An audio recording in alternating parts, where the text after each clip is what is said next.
ഷാപ്പിലെ കള്ളും പിന്നെ പൊന്നാരി നെല്ലും താവീടും 4 കില വെച്ചേ പിന്നെ വീതും കർമ്മങ്ങളും ചെയ്തേ കാലങ്ങളേറെയായി അമ്മേ ഞങ്ങൾ ശ്രീഗുരും അമ്മ നടയിൽ രേവതി നാളിലെന്നെത്തും പിന്നെ അശ്വതി കാവുതിടാനായി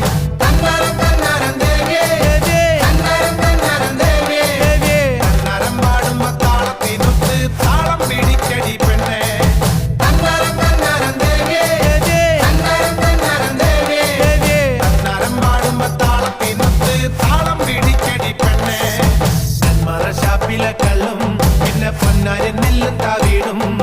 4 കില വെച്ചേ പിന്നെ വീതും